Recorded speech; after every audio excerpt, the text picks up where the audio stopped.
ಇನ್ನು ಕನ್ನಡದಲ್ಲಿ ಅತಿ ದೊಡ್ಡ ಸೀರಿಯಲ್ ಆಗಿ ಅಭಿನಯಿಸಿ ಸಾಕಷ್ಟು ಹೆಸರು ಮಾಡಿದಂತಹ ಕಲಾವಿದರು ಅಂತಲೂ ಕೂಡ ಹೇಳ್ಬೋದು. ಹೌದು, ಕನ್ನಡದಲ್ಲಿ ಅತಿ ದೊಡ್ಡ ಹೆಸರು ಮಾಡಿದಂಥ ಸೀರಿಯಲ್ ನಟಿ ಮತ್ತು ಪಾಪ ಪಾಂಡು ಸೀರಿಯಲಲ್ಲಿ ಪ್ರಮುಖವಾದ ಪಾತ್ರ ನಿರ್ವಹಿಸಿದ ನಟಿ ಇದೀಗ ನಿಧನರಾಗಿದ್ದಾರೆ ಅನ್ನೋ ಮಾಹಿತಿ ಬರ್ತಿರೋಂಥದ್ದು.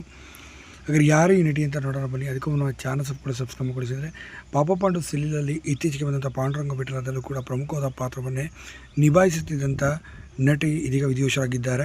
ಅವರು ಬೇರೆ ಯಾರಲ್ಲ, ಬಿ ಜಯ ಅವರು. ಇವರನ್ನು ಕುಳ್ಳಿ ಜಯ ಅಂತಲೂ ಕೂಡ ಕರೀತಿದ್ರು ಅಂತಲೇ ಹೇಳ್ಬೋದು ಕನ್ನಡ ಇಂಡಸ್ಟ್ರಿ. ನೀವು ಬೆಟ್ಟದ ಹೂ ಸಿನಿಮಾವನ್ನು ನೋಡಿದರೆ ಗೊತ್ತಿರುತ್ತೆ. ಅದರಲ್ಲಿ ಪುನೀತ್ ರಾಜ್ಕುಮಾರ್ ಅವರ ಜೊತೆಯೂ ಕೂಡ ಇವರು ಅಭಿನಯ ಮಾಡಿದ್ದಾರೆ. ಸಾಕಷ್ಟು ಸಿನಿಮಾಗಳಲ್ಲಿ ಅಭಿನಯಿಸಿದಂಥ ಇವರು ವೈಟ್ ಆ್ಯಂಡ್ ಬ್ಲ್ಯಾಕ್ ಸಿನಿಮಾದಲ್ಲಿ ನಾಯಕಿಯಾಗಿ ಕಾಣಿಸ್ಕೊಂಡಿದೆ ಅಂತ ಕುಳ್ಳಿ ಜಯ ಅವರು ಕೋವಿಡ್ ಕಾಯಿಲೆಯಿಂದ ಸದ್ಯ ಮಹಾಮಾರಿ ಕಾಯಿಲೆಗೆ ಬಲಿಯಾಗಿರೋಂಥದ್ದು. ಇವರು ಶವವನ್ನು ಕೂಡ ಯಾರೂ ಮುಟ್ಟದಲ್ಲೇ ಇರೋಂಥ ಸ್ಥಿತಿ ಎದುರಾಗಿರೋದು. ಪಾಂಡುರಂಗ ವಿಠಲ ಸೀರಿಯಲ್ನಲ್ಲಿ 1,500 ಕಥಕ ಎಪಿಸೋಡು, ಪಾಪ ಪಾಂಡುವಲ್ಲಿ 305 ಕಥಕ ಎಪಿಸೋಡ್ಗಳಲ್ಲಿ ಇವರು ಅಭಿನಯ ಮಾಡಿದರು. ಇಂಥ ಅತಿ ದೊಡ್ಡ ನಟಿ ಶವವನ್ನು ಸಹ ಮುಟ್ಟದಲ್ಲಿ ರಸ್ತೆಯಲ್ಲಿ ಇವರು ಶವವನ್ನು ಇಡಲಾಗಿತ್ತು. ಕೆಲವರು ಸಾಮಾಜಿಕ ಕಾರ್ಯಕರ್ತರು ಇವರ ಶವವನ್ನು ಅಂತಿಮ ಸಂಸ್ಕಾರವನ್ನು ಕೂಡ ಮಾಡಲಾಗಿದ್ದು ದುರಂತ ಅಂತಲೇ